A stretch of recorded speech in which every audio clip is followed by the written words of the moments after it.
Wang Hao invited Xiaomi and Oh Chang to dinner. At this time, Solo received a courier, which turned out to be the one that Han Shangyan sent to Xiaomi. Oh Chang recalled the interesting events of the Solo team back then. Wang Hao told Xiaomi and Oh Chang that he invited them here this time because he wanted to discuss some serious matters with them. Solo said heavily that if Xiaomi could not improve his record, he would be transferred to the second team. After all, now that the team's popularity had increased, the higher-ups in the team would be under more pressure, and the more they wanted them to achieve good results. Dai Feng came to chat with Han Shangyan, but Han Shangyan satirized him, saying that his current competition results were not much better. Dai Feng also apologized guiltily and said that he knew it was not good, and he will work hard in the future. After that, he persuaded Han Shangyan to call Xiaomi. After all, it was his birthday. Han Shangyan quickly sent a message of blessing to Xiaomi. On the other end, Xiaomi quickly received the message. After reading it, he and Solo lit candles on a cake to celebrate his birthday. The SP team came to Sanya. Zhou Shan, the person in charge of the cybersecurity competition weekly, welcomed them. Ai Qing introduced Zhou Shan to her teammates in detail, and said that she was a long-term admirer of Han Shangyan. At this moment, Han Shangyan's team also came. Zhou Shan hurried to Han Shangyan and got close to him pretending to be affectionate.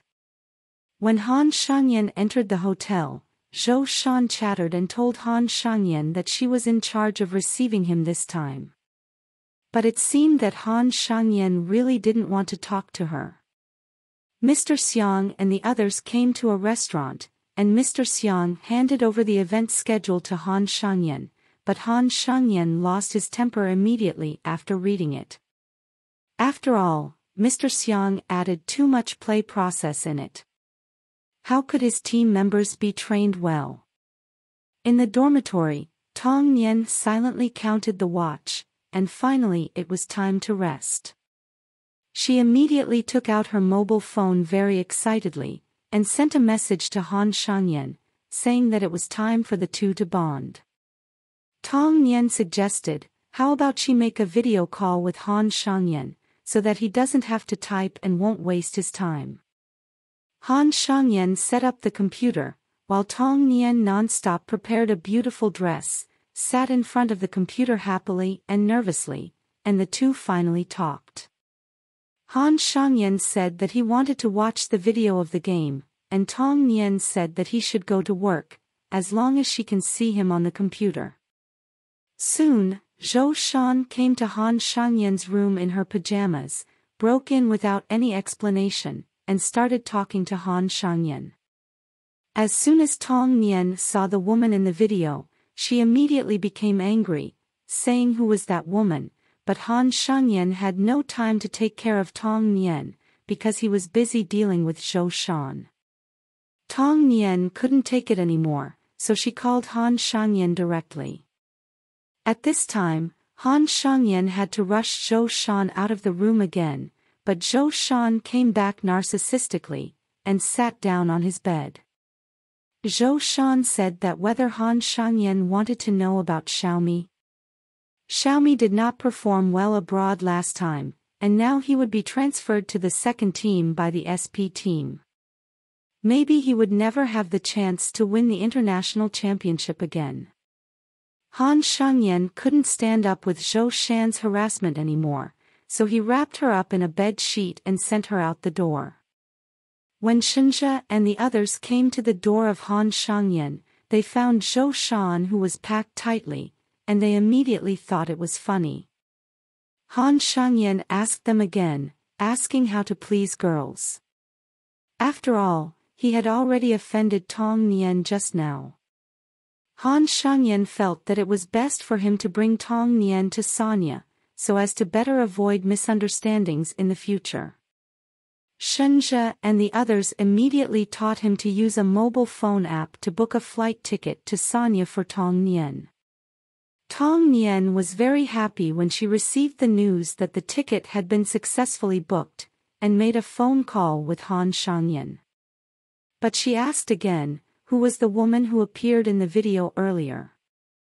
Han Shangyan excused that it was just a psychosis. Soon, Tong Nian packed her things and came to Sanya. When she arrived at the hotel entrance, she happily imagined that when Han Shangyan saw her, he would definitely give herself a good hug. However, after a while, when Han Shangyan and the others came over, she was disappointed again. It turned out that Zhou Shan, who appeared unexpectedly at this time, was talking non-stop around Han Shangyan. Tong Nian was walking in the hotel with Han Shangyan. Han Shangyan stopped Tong Nian and tied her shoelaces once. Soon, Han Shangyan sent Tong Nian to another room. He asked Tong Nian for the phone and her phone system password, and set it up on the phone. He told Tong Nian that if she encountered problems when she went out in the future, don't forget to use the mobile phone to contact him.